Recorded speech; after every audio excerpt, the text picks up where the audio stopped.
Exploitons cette expérience vécue en situation de classe ces derniers jours par un en bas enseignant de mathématiques. En effet, pendant le compte rendu de l'évaluation sommative numéro 1 dans une classe de terminale, alors qu'il déplorait et s'indignait d'avoir constaté une tricherie généralisée de la part des élèves, une élève se lève et explique à haute et intelligible voix que notre société n'est faite que de tricheurs.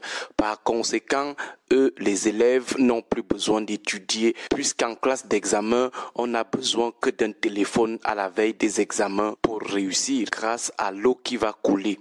Quelques jours après, dans une salle de seconde C, face au même phénomène, un autre élève lui dit sans détour que le président lui-même a triché pour gagner les élections et conclut que la tricherie est la clé de la réussite dans notre société. Bref, les deux élèves ont fait la même observation, à savoir au Cameroun, la tricherie est la clé de la réussite. Voilà les enfants à peine ancrés dans l'adolescence qui sont tous unanimes que dans notre Cameroun,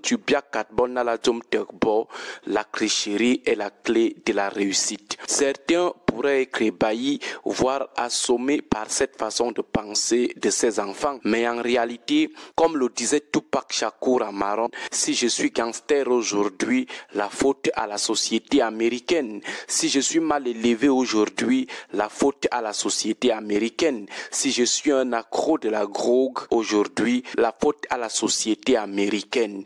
Pour revenir à l'expérience vécue par notre ami enseignant, nous dirons, si je suis tricheur aujourd'hui, la faute à la société camerounaise. Le constat fait par ces deux élèves et la conclusion commune qu'ils ont tirée ne souffre d'aucune contestation.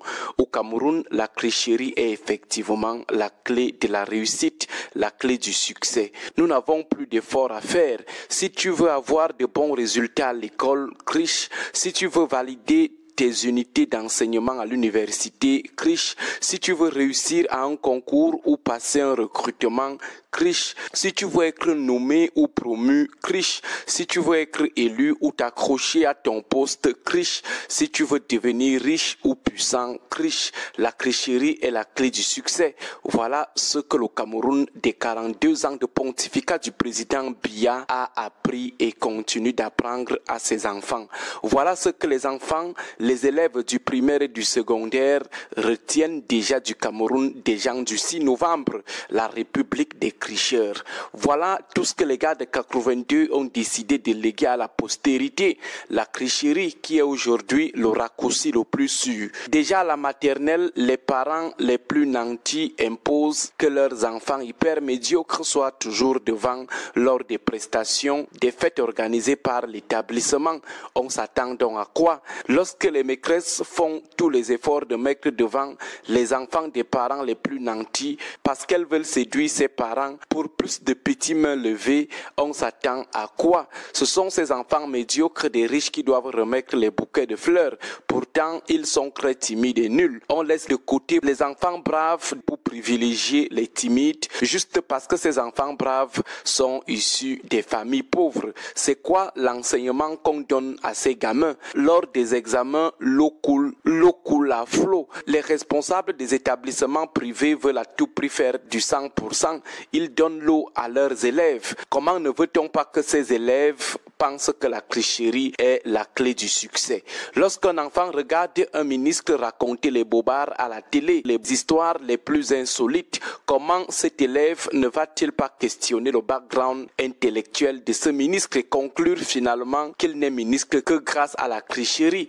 Lorsqu'un enfant entend que certains membres du RDPC portent souvent les urnes des bureaux de vote pour fuir avec dans les brousses et les ramener après bien bourrés, comment ne pas conclure que la tricherie est la clé du succès?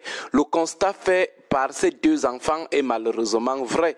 La plupart des réussites au Cameroun sont construites sur la base de la tricherie, que les gens arrêtent parfois avec leurs histoires à dormir debout.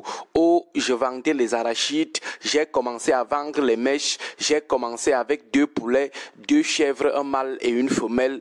Me voici aujourd'hui milliardaire. Que les gens arrêtent avec ces supercheries. On peut bien en vouloir à ces enfants, les bastonner tous les jours afin qu'ils enlèvent cette idée de leur tête, ça ne donnera absolument rien. Faisons toutes les sensibilisations du monde pour sauver ces enfants. Élite de demain, ça ne donnera absolument rien. Le problème est celui de l'environnement qu'il faut à tout prix assainir. Nos enfants grandissent dans un environnement malsain créé par les gens du 6 novembre. Le Cameroun est nocif, le Cameroun est pourri. Nos enfants ne peuvent être que pourris. Parfois, nous pensons qu'ils n'observent pas, qu'ils ne nous observent pas. De toutes les façons, nous continuerons de récolter ce que nous leur enseignons. Vive la République des tricheurs. Agréable journée à vous tous. Il faut continuer toujours de donner du temps au temps. Moi, je crois que la politique, c'est d'abord l'art de rechercher et d'obtenir l'efficacité.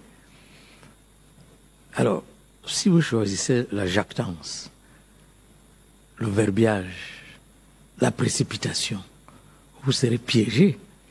Vous allez vous contredire. C'est la raison pour laquelle le grand frère David disait tout à l'heure, il prend du temps pour consulter, pour écouter, pour réfléchir. Et c'est d'ailleurs la posture d'un sage africain. Oui, il a fait Sciences Po, il a fait le Cellule le Grand en France, il a fait la Sorbonne, il a fait l'Institut des hautes études d'outre-mer, mais il n'a pas oublié qu'il est un Africain. Alors, l'Africain, le sage africain, écoute, réfléchit, discute. Mais pour qu'il donne son point de vue, il faut qu'il prenne un peu de temps. Alors vous dites maintenant, oui, mais c'est le siècle de la vitesse, c'est la démocratie. Alors on a vu ce que cette précipitation a eu comme effet dans certains autres pays. Le temps médiatique percute le temps politique. Et puis là, il y a une perturbation, puis après il y a un dysfonctionnement généralisé, et on n'arrive plus à rattraper l'efficacité que l'on visait. Moi, je crois que le caractère du président, pondéré, équilibré, tout le monde le sait, discret,